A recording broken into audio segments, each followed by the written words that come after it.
BSc part first के सभी विद्यार्थियों को नमस्कार। आज हमारा टॉपिक रहेगा पाइनस स्टेम। हमने पाइनस रूट के बारे में पिछले वीडियो में बात की थी, उसकी ओवरऑल डिटेल, और आज हम बात करेंगे पाइनस स्टेम के बारे में। मैंने आपको पहले भी बताया है, फिर मैं रिवीजन कर दूं कि बेसिकली जो रूट शूट एंड लीफ के जो क्वेश्चन हैं एग्ज़ाम पॉइंट ऑफ व्यू से अगर हम देखें तो बेसिकली डायग्रामेटिक ज़्यादा होते हैं। हालांकि ये कोई ज़रूरी नहीं कि हर बार डायग्रामेटिक क्वेश्चन पूछे, लेकिन अगर आपको डायग्राम आता है तो आप इनकी थ्योरी ऑटोमेटिकली खुद भी लिख पाएंगे। समस्या ये आती है कि हमारी जो कॉन्सेप्ट है वही क्लियर नहीं होते हैं, हमें डायग्राम ही नहीं आता है, और जब डायग्राम ही नहीं आएगा तो थ्योरी लिखने का फ़ायदा भी नहीं है। एग्ज़ाम में अगर ऐसा क्वेश्चन आता है, रूट सपोज दैट रूट के वर्णन के बारे में आया और आपने रूट का वर्णन तो कर दिया, डायग्राम नहीं बनाया, तो आपके निश्चित से 1-2 नंबर कट सकते हैं। इसीलिए डायग्राम मोस्ट इम्पॉर्टेंट है।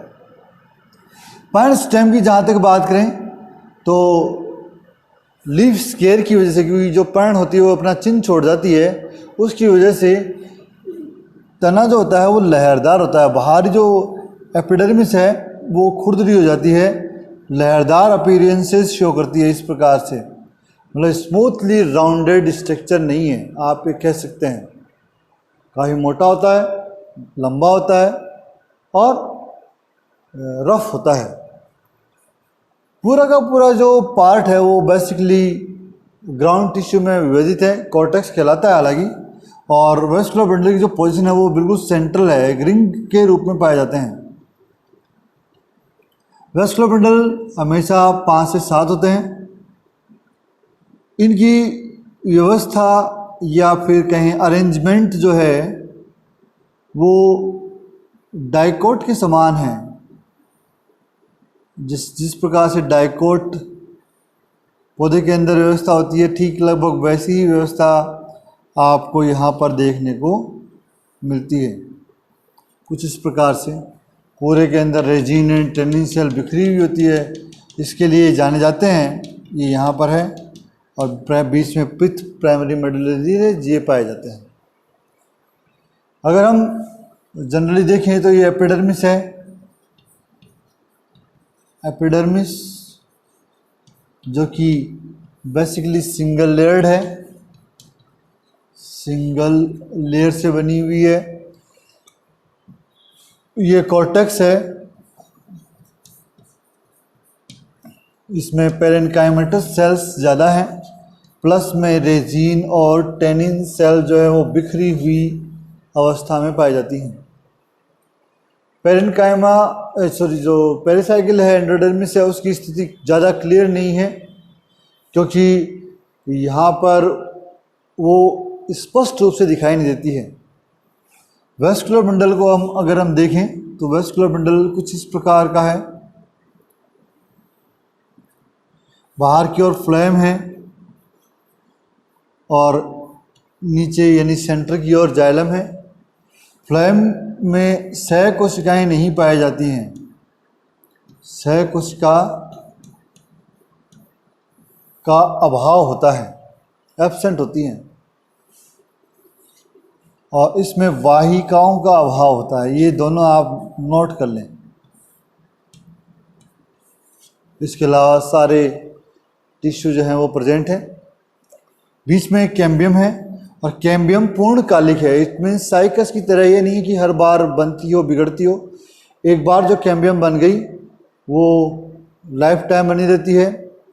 उसका क्या एडवांटेज है और उससे कौन सी वुड बनती है वो हम फर्दर बात करते हैं। अभी जाइलम की अगर हम देखें तो जाइलम के अंदर जो सेंट्रल पोजीशन है वो है प्रोटोजाइलम की। इट मीन्स नया जाइलम जो है वो केंद्र की ओर बनता है, और इसकी वजह से जो पुराना जाइलम है वो पीछे की ओर खिसकता रहता है। तो इस प्रकार की जो कंडीशन है उसको हम एंडार्क कंडीशन बोलते हैं, एंडार्क कंडीशन। तो ओवरऑल अगर हम वेस्कुलर बंडल की बात करें, ओवरऑल देखें कि वेस्कुलर बंडल किस प्रकार का है, तो आपको कोजॉइंट दिखेगा, कारण कि जाइलम और फ्लोएम अटैच हैं। कोलेटरल दिखेगा क्योंकि एक दूसरे संपर्क में है। आप देख पा रहे हो, और ओपन टाइप का है। ओपन टाइप का मतलब खुले हुए प्रकार का है। इस प्रकार की कैटेगरी यहाँ पर हम देख पाते हैं। एग्ज़ाम में क्वेश्चन जो है वो बेसिकली 2 से 3 प्रकार के आते हैं। छोटे छोटे क्वेश्चन भी आते हैं कि फ्लेम में क्या नहीं पाया जाता, जाइलम में क्या नहीं पाया जाता, इनकी व्यवस्था क्या होती है, और डायग्राम जो कि आपके सामने है। सेलुलर डायग्राम भी कई बार पूछ लेते हैं, आउटलाइन डायग्राम भी पूछ लेते हैं। अगर आपको डिस्क्रिप्टिव में पूछेंगे तो आपको outline diagram plus theoretical portion पूछेंगे। अब हम बात करते हैं इसकी सेकेंडरी ग्रोथ की, how to grow by secondary growth. तो देखते हैं इसके बारे में। विशेष रूप से ये जो है लगभग आफ्टर 1 ईयर ये सेकेंडरी ग्रोथ शो करता है, और डाइकॉट के समान ही सेकेंडरी ग्रोथ दर्शाता है। रिंग के रूप में जो अरेंजमेंट है मैंने आपको अभी बताया, उसमें जो कैम्बियम है वो सक्रिय हो जाती है। वेस्कुलर बंडल जो है वो 5 से 7 होते हैं।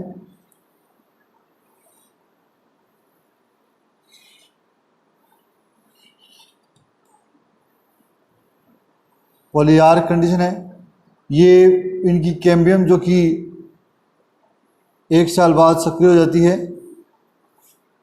ये इंट्राजाइलरी कैम्बियम, और उसकी वजह से यहाँ भी कैम्बियम का निर्माण होता है। तो एक रिंग बन जाती है, इसको हम ग्रोथ रिंग कहते हैं। ये कंप्लीट रिंग है, ये है कैम्बियम। पर्टिकुलर हम किसी सिंगल वेस्कुलर बंडल की बात करते हैं एक बार, तो देख पाएंगे हम कि सपोज दैट ये वेस्कुलर बंडल है। इस वेस्कुलर बंडल के अंदर ये कैम्बियम जो है, ये primary cambium, primary xylem, sorry flame, ये प्राइमरी जाइलम और ये कैम्बियम। और 1 साल के बाद में क्या होना है वो देखिए आप।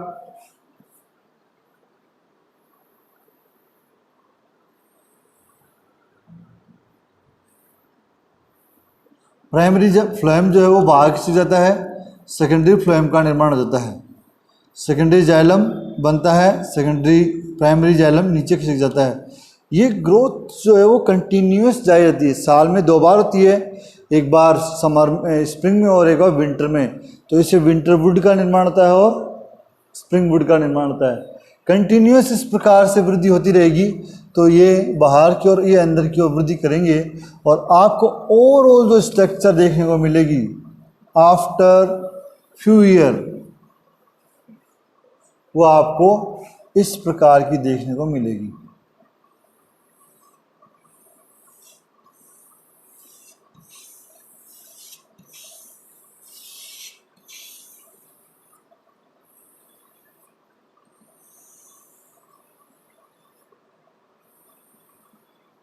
इस प्रकार से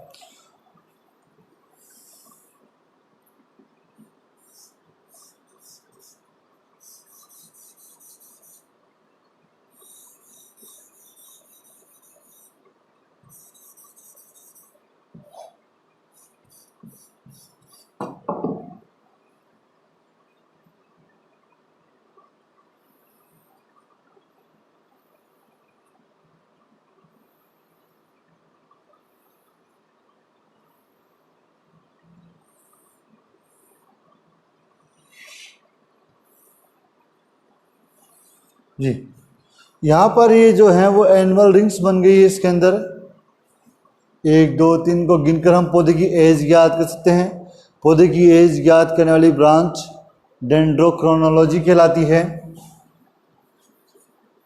एज काउंट करने वाली जो ब्रांच है वो है डेंड्रोक्रोनोलॉजी। वृक्ष कालानुक्रमण, आप जैसे सपोज दैट 20 रिंग्स है तो आप उसे +1 ऐड कर देंगे, क्योंकि 1 साल बाद वृद्धि हुई है, तो आपको एज जो है वो 21 मिल जाएगी। तो इस प्रकार से पाइनस के तने में सेकेंडरी ग्रोथ हम इजीली देख सकते हैं, ऑब्जर्व कर सकते हैं। इसमें बहुत सारे क्वेश्चन और भी आते हैं, लेकिन हमें इतना दिमाग यहाँ पर लगाने की जरूरत नहीं है, क्योंकि ये सीधा सीधा क्वेश्चन आता है पाइनस की स्ट्रक्चर प्लस सेकेंडरी ग्रोथ।